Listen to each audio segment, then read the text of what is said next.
Hi all. In this lecture we are going to see about different types of read-only memory.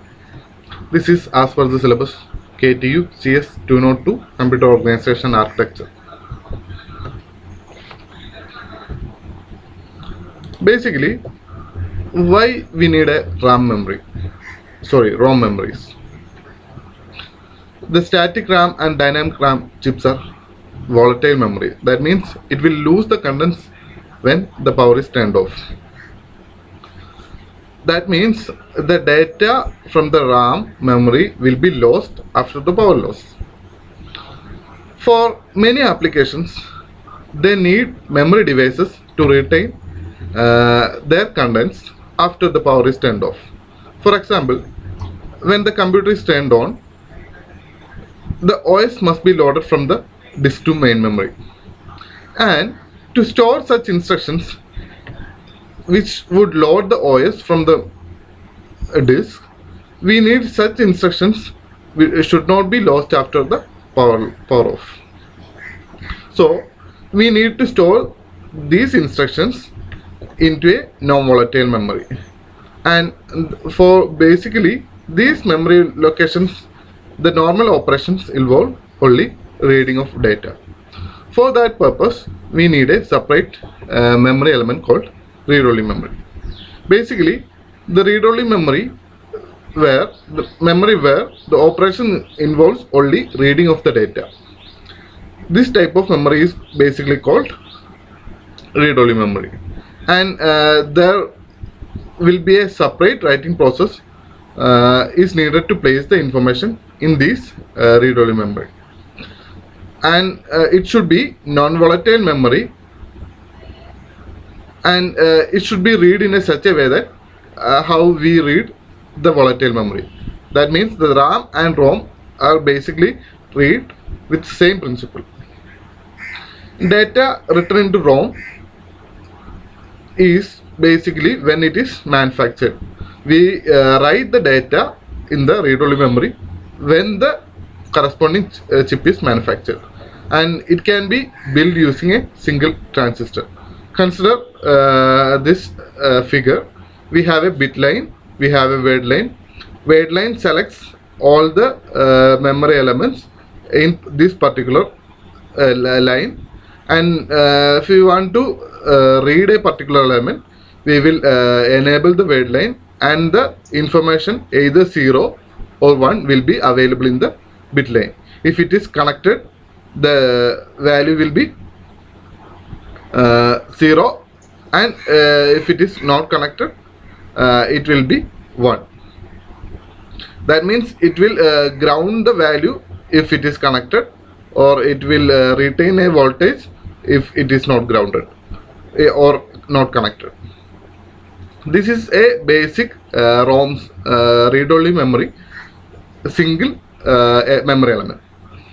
Next, we are going to see modifications in the read-only memory. First, it comes programmable read-only memory, which is also called as PROM. It allows the data to be loaded by a user. As we see in ROM, it is the data is written into ROM when it is manufactured. But in case of programmable read-only memory, the data is loaded by the user. The user can program the data in the read-only memory. In prior case, and process of inserting the data is reversible. We cannot change the data once it is inserted. Storing information specific to user in a ROM is expensive, and it will provide some programmable capability to user so that it can be used in a better way.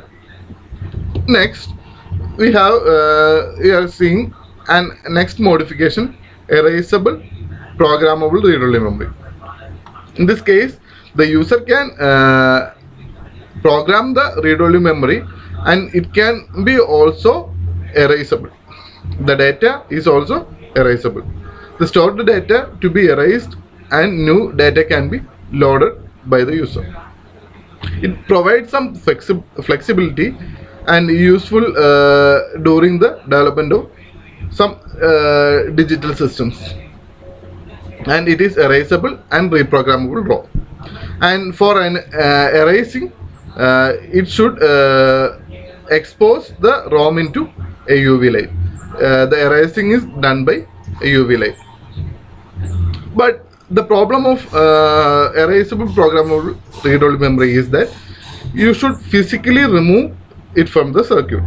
You should physically remove the erasable programmable read-only memory so that it can be erased by a UV light. But next modification is electrically erasable programmable read-only memory, EEPROM. To erase the content of the EEPROMs, they have to expose to ultraviolet, and for that we need to physically remove it from the circuit. And electrically erasable programmable read-only memory enables the user to erase the content electrically.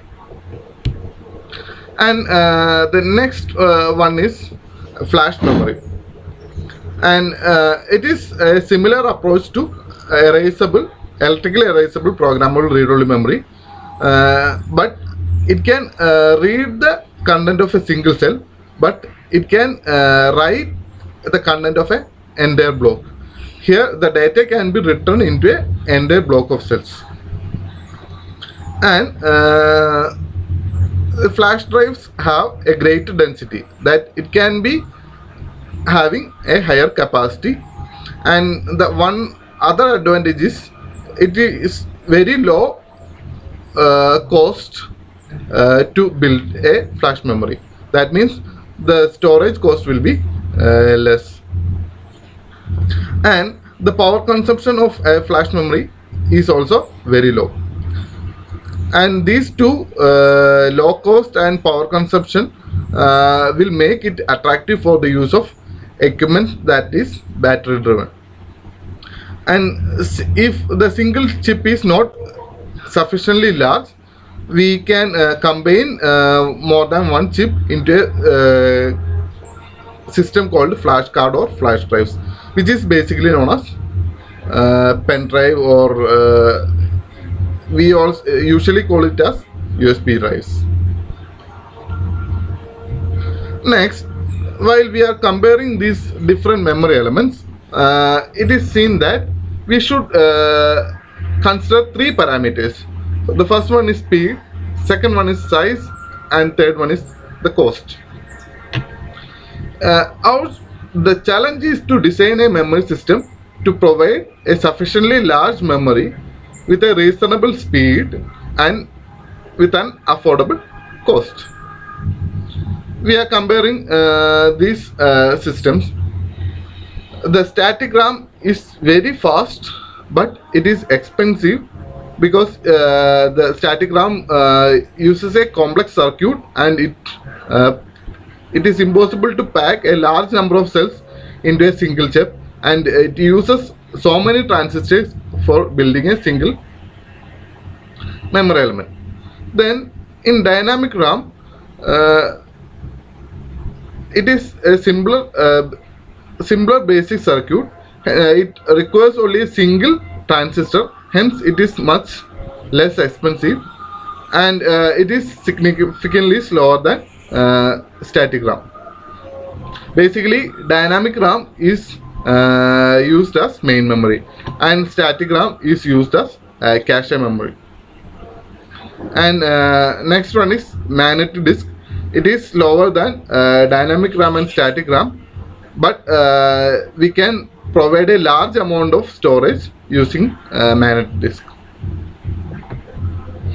And while we compare the memory system, magnetic disk having a less speed, speed increases from here to there. Magnetic disk have less speed, main memory have greater speed than the magnetic disk, and L2 cache have higher speed than main memory, and primary cache have higher speed than secondary memory, secondary cache, and registers is the fastest memory element.